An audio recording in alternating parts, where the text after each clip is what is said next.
barqanimadii maanta ayaa magaalada Jowhar ee xarunta gobolka Shabeellaha Dhexe waxaa mar qura lagu soo baraarugay ciidamo aad u fara badan oo goobo muhiim ah oo magaalada ka tirsan isku fidiyay waxaana markii dambe warbaahinta shir jaraa'id ugu qabtay goobaha ay ciidamadu galeen qaar ka mid ah nabadoono iyo siyaasiyiin hore isku soo sharaxay oo sheegay inay shirka albaabada isugu dhifteen isla markaana Jowhar aan shir lagu qaban karin waxaa la yiraahdaa nabadoon Cabdiraxmaan Axmed Cabdulle qaliib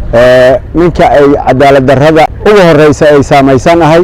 madaxweynuhu asaga cadaalad darrada uu weyneed bilaabay asaga waxa yiri maxuu ahay lama tartami karo si cadaalad wax loo qaybsan karo dowladdu ka shaqeeyay waxa shalay la qabto waa xaraan waxa hadda kadib la qaban doono waa xaraan shirku waa xiran yahay dad gaar ah oo shakhsiyada doorasho ay wataan halkan ka dhicin lagana rajeeyay insha Allah haddii shirka lagu adkaysto inuu sii socod doono haddii lagu adkaysto aqabadi iyo foolximadi ka timaada cidii yaani markaa ku adkaysata mas'uuliyadaas qaade waxay shala dhacay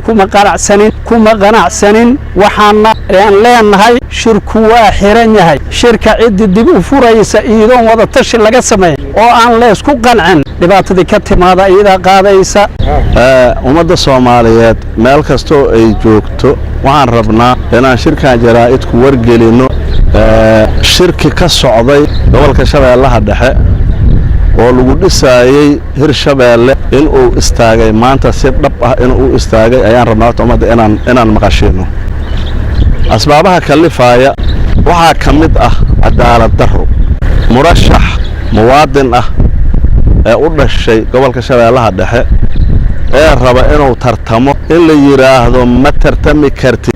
kursigaas hebela iskale lagula tartami maayo ka bax magaalada been waa sucawiyada ninkaanaan wataa yeeli mayno nin dooran waqti nolon kaga dhumi maayo maxamed siyaadi wuxuu yiraahdeen nin dooran waxaad u doorateen dadka saxuudin baajisay waxaan leeyahay cid la soo magacaabay waa beenta ma magacaawin ninkii soo magacaabayo hasirin been ha u sheegin meeshaan cadaalad iyo waxa la rabaa iyo sinaan iyo doorasho علي حسن تاكو oo hore isku soo sharaxay xilka madaxweyne ku xigeen ayaa asna warbaahinta u sheegay in shirka Jowhar ka socday ay guud ahaan joojiyeen kadib markii ay dawladdu soo faragelisay shirka waa sida uu hadalka u yiri